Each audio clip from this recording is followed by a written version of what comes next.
What is up, everybody? Back in our video today. I am breaking down the Timberwolves' atrocious luck from this season.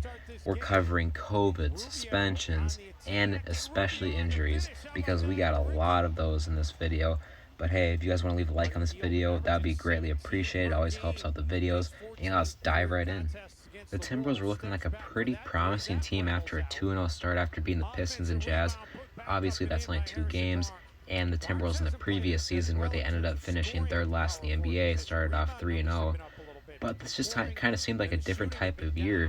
The team had a lot of talent: Anthony Edwards, Malik Beasley, Karl-Anthony Towns, and D'Angelo Russell, the top 4 players on the team.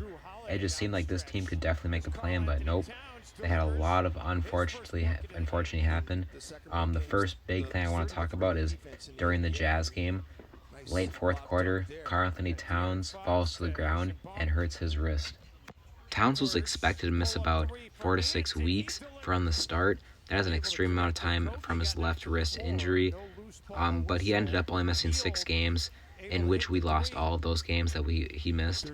He came back 4 weeks early because that's how bad the Timberwolves were playing. Like, that's how bad the basketball was looking for us. And, he was playing hurt, which I give him big props for. Towns just a massive fighter.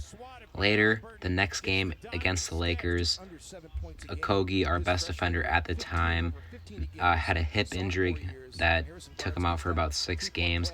At the time, he was our best defender. Currently, he's probably our second or third best defender. He has been slipping down a little bit, but this injury kind of just seemed to throw him off for a few weeks after he returned also. He just didn't look the same at all, and I really feel like it's because of this hip injury. So now, everybody's healthy for a little bit, except for, Towns. He's obviously still playing hurt at this point in time. But fast forward about a week, once Okogie returns, now COVID hits the squad. The biggest blow was Karl-Anthony Towns. He got hit with COVID, and Rubio and Juancho Hernan-Gomez also got COVID. Now, Karl-Anthony Towns missed a lot more time than expected. Usually for these COVID cases, you're only expected to miss about 14 days, but Karl-Anthony Towns ended up missing 13 games, and as he is the best player on our team, we struggled during those 13 games without him again.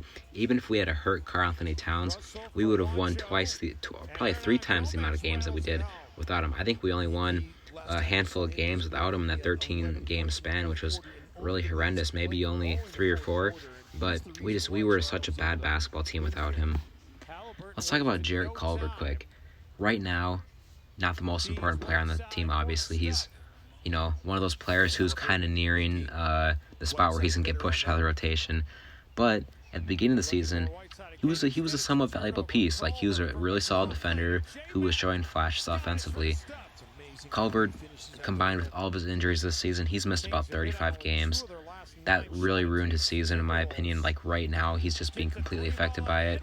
He was the most fit player on the team coming into the season, running-wise. Of course, Anthony Edwards looks like he's the most fit, but running-wise, Jarrett Culver really was, as stated by the coaches.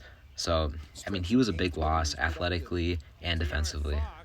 Right before Towns comes back, early February, D'Angelo Russell was kind of randomly missing some games to a leg injury that we didn't really know what it was at the time, because the first time he was out for this leg injury, the Timberwolves organization listed as a rest game for him, which seemed really odd. So it looks like they recovered an injury for a little bit.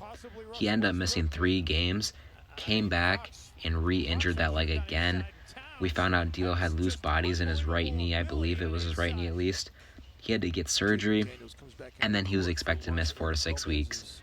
This was right before Towns had to come back. These two, before this, had only played 5 career games together and only 4 games together this season. Our top expected duo cannot play 4 games together for us to, make the playoffs or make a good, run to at least get close to the playoffs. Obviously, you're going to be a bad team if your 2 best consensus players are missing that much time. Towns, to this day, is playing with a hurt wrist. Like I stated before, about every other game, he's looking at his wrist and squinting in pain. It's like he's hitting like crazy. So he's still been dealing with it this season. I kind of want to touch on this too, because his numbers are a little bit lower than you would assume, his shooting numbers. I feel like those would be boosted a little bit if he was more healthy. But that's just what he's been dealing with. He's such a fighter, in my opinion. I'm really shocked he's still playing with his team, because we're 13-38. there's not too much of a point of playing with us at this point, and I'm kind of surprised the organization hasn't told him to sit out for tanking purposes. Now, around this time period, Chris Finch was hired as the new Timberwolves head coach after we fired Ryan Saunders. 3 games into his run with the team, Malik Beasley gets suspended for 12 games on an incident that happened earlier last year in September, with the police and all of that, legal issues. So he missed 12 games due to suspension. I personally was still expecting a suspension, but I was not expecting 12 games. I was expecting more 4 to 5 because I was reading some of the league rules, and I was kind of like, he kind of fits these requirements, so I'd assume he misses this time. But he did end up missing 12 games, which, yeah, I'm not going to argue with. He definitely deserved a big suspension. But yeah, that's what he got.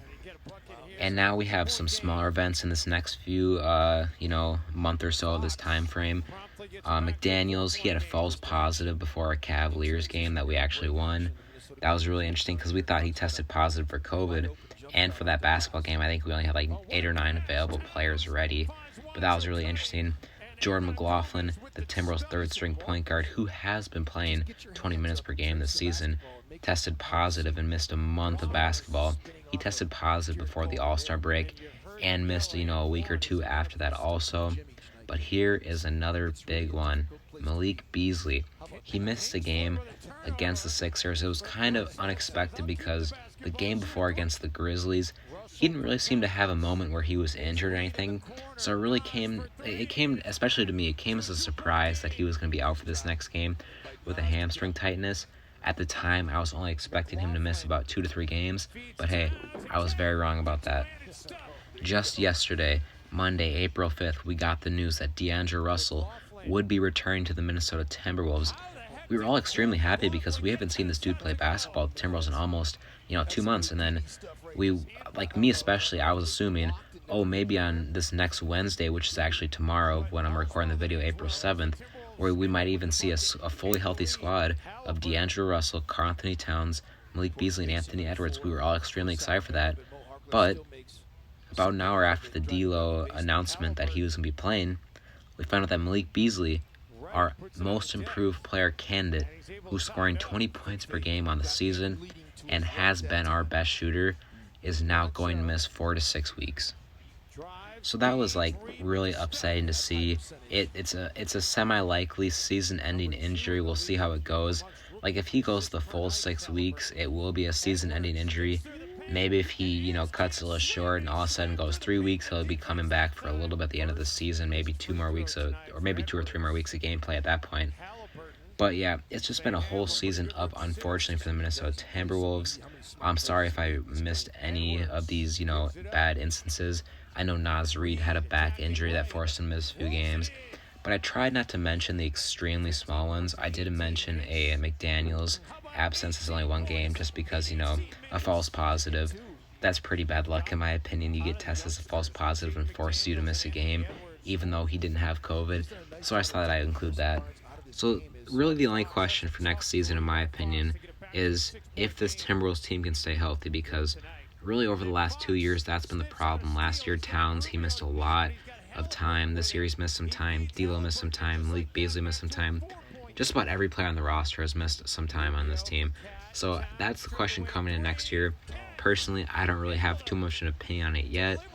I'm going to wait maybe a month or so to, develop more of an opinion on it. But hey, that's it for this video. Thank you guys so much for watching. I haven't put out a video in a while on this channel, but I thought I'd put one out. So I'll see you guys in the next one. Peace.